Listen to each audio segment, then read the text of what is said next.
Our next speaker, a couple of us, we've mentioned Ron Dickerman already. Oliver mentioned, I mentioned. We're delighted that Ron joined me in the flight from the U.S. to Germany. Most of you know Madison International, a leader in the secondaries market now for, I guess, Ron, it's 15 years or something like that, almost 20 years.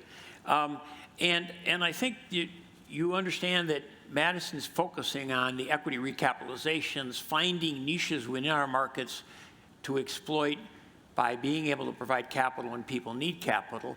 Madison's extremely active in the U.S., but also here in Europe.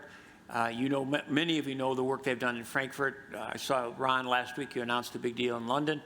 I think it's an interesting approach, very different for many of us from traditional real estate investing. But Ron's been a great speaker here in the past USA conference. And Ron, welcome back to Germany, and thanks for joining us.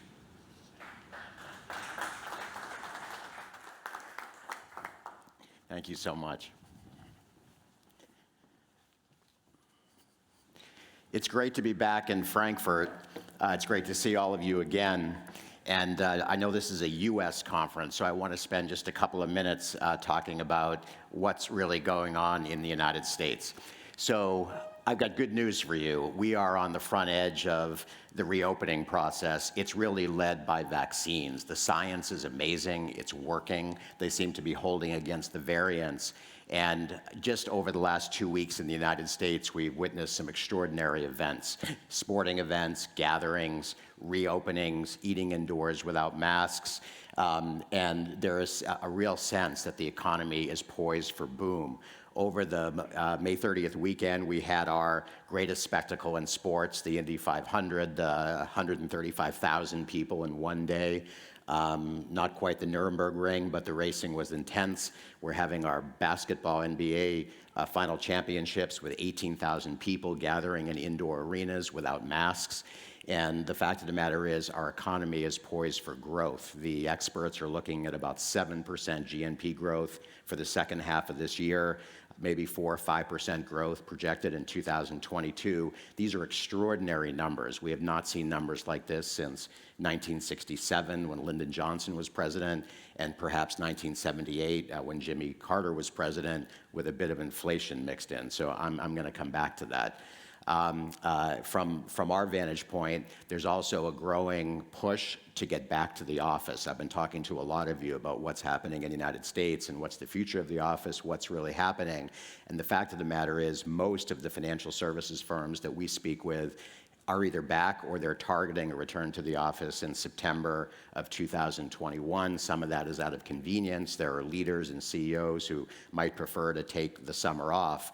But the fact of the matter is, if you're really serious, you're serious about running a business and growing a business, there's no substitute for being back together.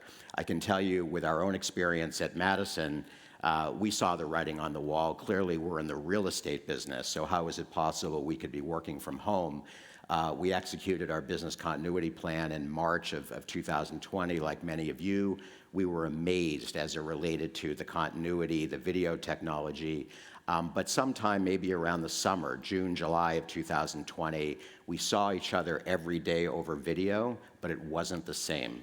The team wasn't functioning as efficiently as it was before. We run an apprenticeship business. It's a very laborious investment process, a lot of nuance mixed in. It's about leaning in, looking at the opportunities, assessing risk. And we returned to the office voluntarily in September of 2020. We invited everybody back in March of 2021. And maybe being a little bit contrarian, we just moved into new office space 2 weeks ago on Park Avenue. We leased double the office footprint for 12 years. So we've made quite a statement, but the fact of the matter is we've provided for our future, and we think that's very important. I know I got moved up earlier in the program today. Thanks for doing that. And I know we're going to go into a little bit of a tangent as it relates to secondary market investing and opportunity, but I think we'll stimulate a little bit of a conversation about what's going on under the surface, thinking a little bit about a contrarian approach to the marketplace, and I think you'll find it very, very interesting. We've always said that targeting volatility is a way to find opportunity in the traditional marketplace. And although COVID is a granddaddy as it relates to volatility, the fact of the matter is the world is always going through gyrations.